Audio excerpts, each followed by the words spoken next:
Self finance સ્કૂલો દ્વારા વિદ્યાર્થીઓ પર તોળાતા ફી વધારાને લઈ તેમજ કફોળી બનેલ શિક્ષણ નીતિને ઉજાગર કરવા અને સરકારની કૂટનીતિઓથી સામે લોકોને જાગૃત કરવા ગુજરાત પ્રદેશ NSUI સમિતિ દ્વારા રાજકોટ જિલ્લા શિક્ષણ અધિકારીની કચેરી ખાતે ઉગ્ર રજૂઆત કરી કર્યો વિરોધ। રિપોર્ટર ભરત ભરડવા સાથે રોહિત પોજાણી, ઇન્ડિયા 24 ન્યૂઝ, રાજકોટ।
નરેન્દ્ર સોલંકી, પ્રદેશ પ્રમુખ, ગુજરાત NSUI।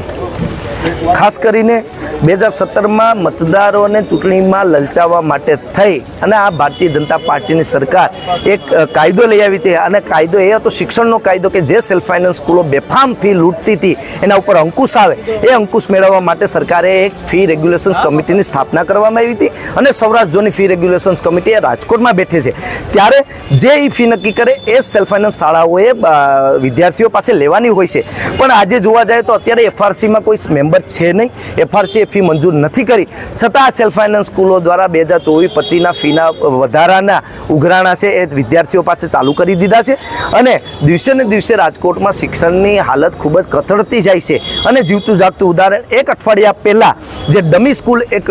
જાગૃત નાગરિકો અને મીડિયાના મિત્રો દ્વારા એ ડમી સ્કૂલ પકડવામાં આવી હતી, ત્યારે અહીંના જિલ્લા શિક્ષણ અધિકારી છે એ શોભાના ગાંઠિયા હોય એની રીતે કામ કરી રહ્યા હોય, જે એને ખબર જ ન હોય, ક્યારેય કોઈ સ્કૂલોમાં ચેકિંગમાં નથી જતા, ક્યારેય કોઈ સ્કૂલો ઉપર પગલાં એટલા કાંડ આવે તો લેવામાં નથી આવતા, તો ક્યાંક ને ક્યાંક આ ડીઓ પણ એક મૃત પ્રેક્ષક તરીકે કામ કરી રહ્યા હોય એવું લાગી રહ્યું છે। અને તાજેતરમાં જે ચાંદીપુરા જે વાયરસ છે એ આવ્યો છે, ત્યારે અમે ડીઓને રજૂઆત કરવા છે કે ખાસ સ્કૂલોમાં એક પરિપત્ર કરવામાં આવે અને કાળજી રાખવામાં આવે, જેથી કરીને વિદ્યાર્થીઓના આરોગ્ય સાથે છેડા નહીં થાય। અને જે આ ફી વધારાનો મામલો છે, જો આ અટકશે નહીં તો આવનારા દિવસોમાં NSUI સમગ્ર ગુજરાતમાં અને રાજકોટની અને સૌરાષ્ટ્રની જે સ્કૂલો દ્વારા આવી રીતના ગેરકાનૂની રીતે ફીના જે ઉઘરાણા કરવામાં આવે તેના ઉપર હલ્લાબોલનો કાર્યક્રમ 1 અઠવાડિયા પછી ચાલુ કરશે।